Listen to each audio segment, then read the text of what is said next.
Ex-presidente Bolsonaro é operado com uma escolta gigantesca da Polícia Federal. Agora são exatamente 10 horas e 33 minutos. Nós temos aqui um comentário da Tânia Maria, que ela diz que sobre a matéria anterior que nós já havíamos lido, sobre a questão da Venezuela, que infelizmente no Brasil está igual, a mesma situação. É, infelizmente, Tânia, a situação bem semelhante da qual o Brasil vem caminhando. E as pessoas que votaram no PT ou que estão aí ainda alienadas e dopadas, ainda não enxergaram o perigo da coisa e acham que tudo vai acontecer assim, muito a olho nu, mas, pelo contrário, eles fazem as coisas de uma forma bem lenta, aparentemente, e de passos em passos para conquistar aquilo que eles querem. Mas vamos voltar aqui para a notícia.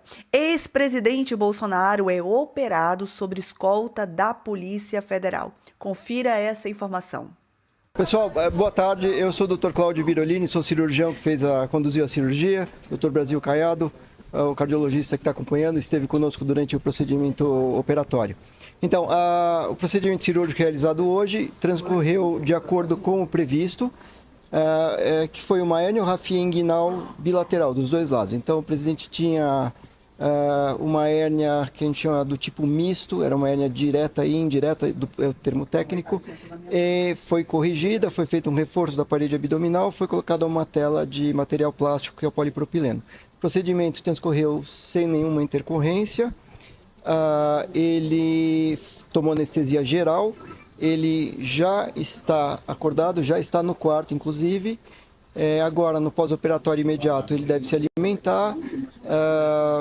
E agora, nesses próximos dias, os cuidados serão voltados à analgesia, fisioterapia, profilaxia de tromboembolismo venoso e etc. Tá? Aquele procedimento para o soluço chegou a ser feito ou ainda não? Então, o Dr. Brasil vai falar a respeito disso. Em relação ao Brasil, por gentileza, o nome. meu nome é Brasil Ramos Caiado, eu sou cardiologista, acompanhando junto com o chefe da equipe cirúrgica, Dr. Cláudio, toda a cirurgia do presidente. Pode falar. Em relação ao soluço, nós inicialmente tínhamos proposto um bloqueio do nervo, mas estando mais próximo do presidente agora e observando que tem uma relação direta, talvez com o tubo digestivo, uma esofagite severa que ele tem, associada a gastrite e refluxo gastroesofágico, o que nós optamos? Por questão de precaução, otimizar o tratamento clínico, melhorar a dieta, potencializar toda a medicação e observar nesses próximos dias a necessidade ou não desse procedimento. Provavelmente nós o faremos lá para segunda-feira, que é o tempo bom para ele poder responder a essa medicação. Como é que é o procedimento? O procedimento, o Dr. Cláudio pode te explicar. Que a gente, assim, eu pessoalmente não tenho experiência, tá? Tem um outro colega que vai fazer nessa eventualidade. Ele é realizado por radiointervenção. Então você localiza o trajeto do nervo com um aparelho de ultrassom. Você eventualmente estimula o diafragma para tentar localizar ou identificar qual o diafragma que é mais suscetível a ser do lado direito ou do lado esquerdo. E aí você, localizando o trajeto do nervo com um aparelho de ultrassom, você faz a injeção de uma substância anestésica associada com um pouquinho de corticoide. Tá bom? E aí avalia a resposta. Soluço, que é o seguinte, o procedimento é mais invasivo. Então, toda vez que nós podemos ser menos invasivos na questão da proteção do paciente, quer dizer, um paciente de 70 anos, que tem um benefício enorme, tem. Mas se nós podemos resolver de forma clínica, aí para ele é mais seguro. Essa é a nossa preocupação agora. Isso pode prolongar o tempo de internação, esse outro procedimento? Acredito que não, porque como eu tenho que fazer junto com o Dr. Cláudio uma avaliação clínica periódica a cada dia, e a gente vai definir dentro dessa internação que é a mesma recuperação já definida pelo Dr. Cláudio da cirurgia da Doutor, hernia. só para entender melhor, na próxima segunda-feira ele pode passar por um novo procedimento ou o senhor vai avaliar até segunda-feira se há necessidade de um novo procedimento? Não, até segunda-feira, como eu falei, como nós estamos inserindo um novo tratamento e mais otimizado, aí nós vamos ver como é a evolução clínica dele, como está espaçado a redução do soluço, quadros de soluço. Por quê?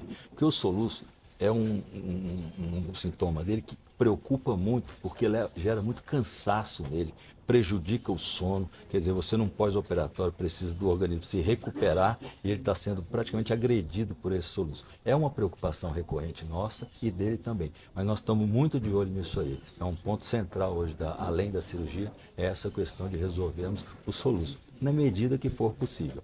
Sempre lembrando, sendo menos invasivo possível. Por isso que a gente vai reavaliar na segunda-feira.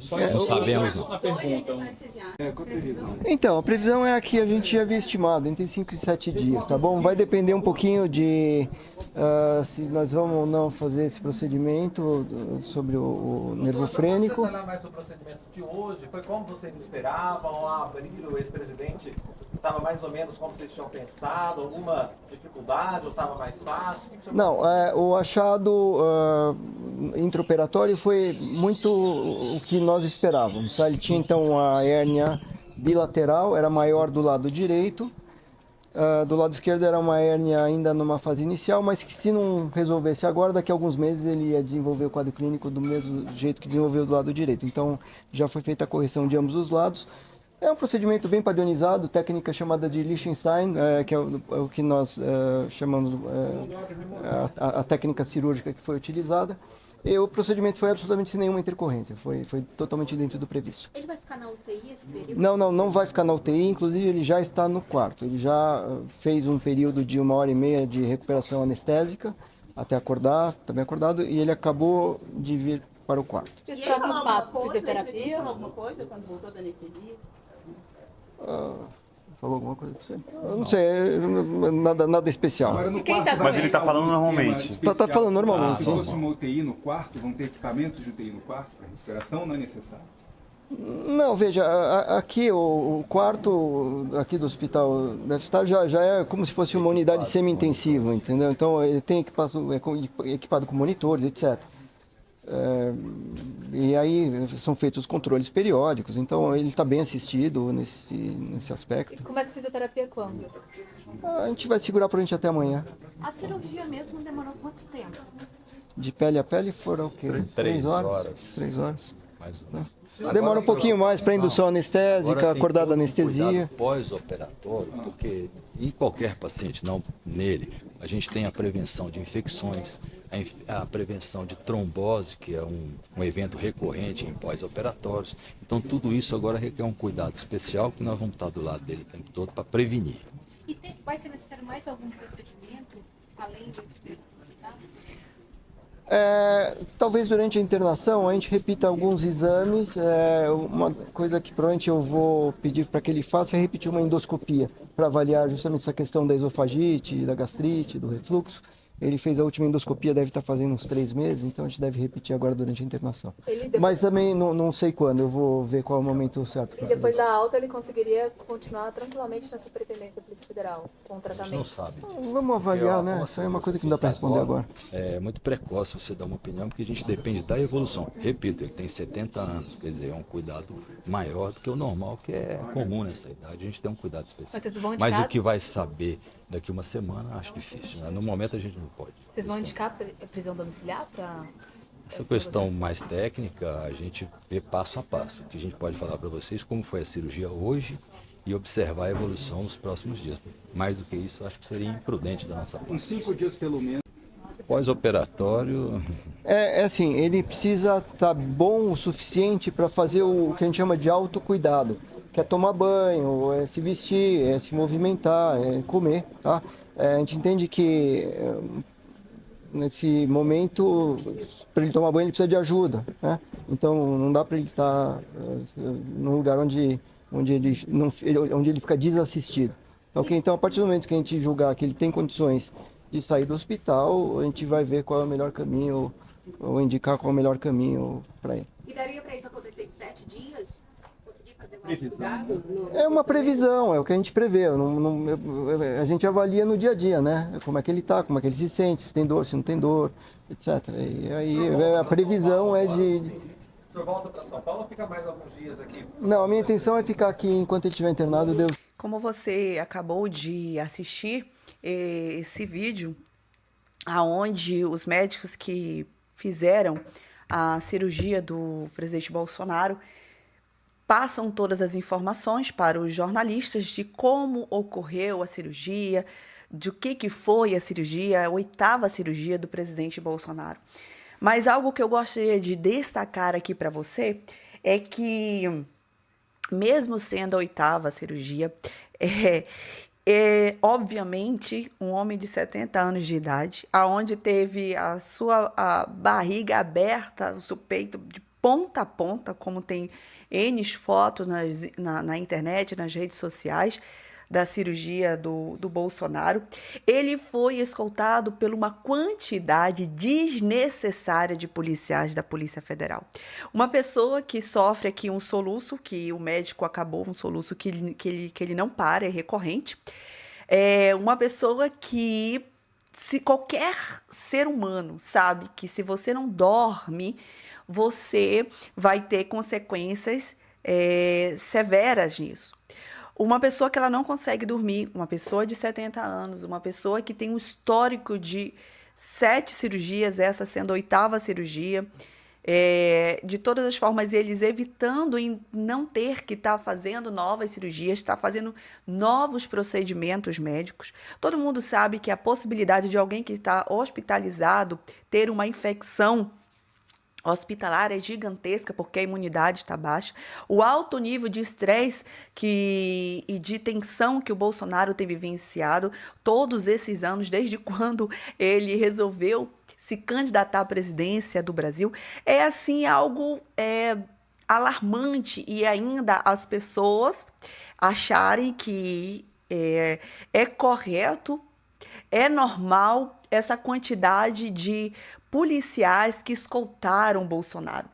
Eu gostaria de ler um trecho da reportagem, apesar de que vocês ouviram aqui e assistiram nesse vídeo os 2 médicos que participaram, onde ele fala sobre a questão que eles estão preocupados com a recuperação do Bolsonaro, como será a recuperação do Bolsonaro, se ele vai conseguir se cuidar sozinho numa cela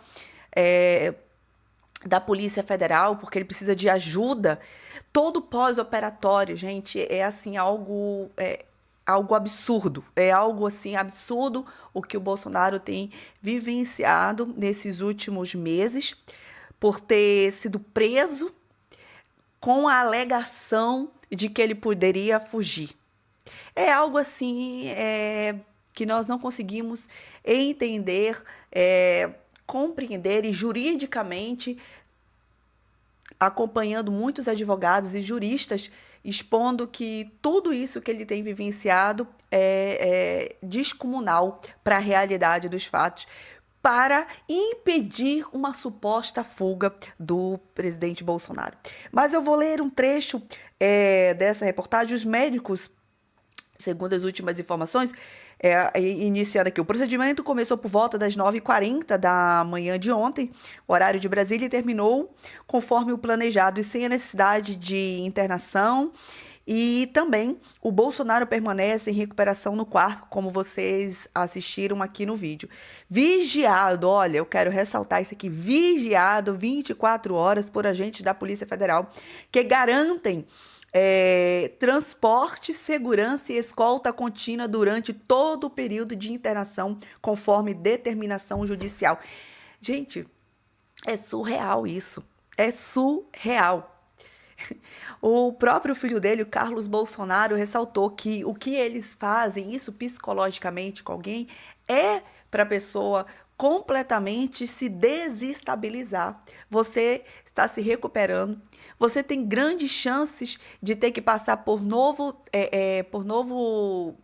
uma nova cirurgia, porque ele ficou com sequelas gravíssimas. gravíssimas por causa da facada. E aí a gente se depara com uma notícia dessa e vê todo esse contexto que o Brasil tem vivenciado nesses últimos dias, que o que colocou ele aí dentro agora, muita coisa está vindo à tona sobre Alexandre de Moraes, inclusive, né, dando só uma leve pitadinha aqui, Alexandre de Moraes queria se utilizar desse momento aqui, na minha perspectiva, se utilizar desse momento dessa cirurgia que o Bolsonaro estaria passando para permitir que ele desse uma entrevista e assim o foco sair dele dessa questão de toda essa movimentação dele com o Banco Central, envolvimento com o Banco Master e N coisas que estão acontecendo envolvendo ele e toda a sua família. Mas Bolsonaro depois recusou a entrevista para que, de fato, nós possamos aí olhar de forma clara e sensata que eles se utilizam de estratégia, Lá desde o início, Bolsonaro foi preso bem quando estourou a questão do Banco Master. Depois, mais uma vez, ele bancou agora de bom samaritano, já que ele está aí sem aparecer na mídia por algum tempo. Vamos permitir que Bolsonaro dê uma entrevista antes da sua cirurgia. Mais uma vez, para abafar toda a questão dele, desses contatos com os banqueiros, para tratar sobre o Magnífico. Então, eles articulam tudo de forma muito bem estratégica. Mas, na minha perspectiva, o Bolsonaro... Peraí. A situação não é simplesmente para que eu venha aqui dar uma entrevista ao Metrópolis. Eles querem que se utilizar dessa entrevista para abafar outra situação que está expondo Alexandre de Moraes e toda a sua família. Agora são 10h50. Se você quiser ler essa informação na íntegra, acesse www.zipnewsonline.com, o portal oficial de notícias da Zip News TV. Agora, fique conosco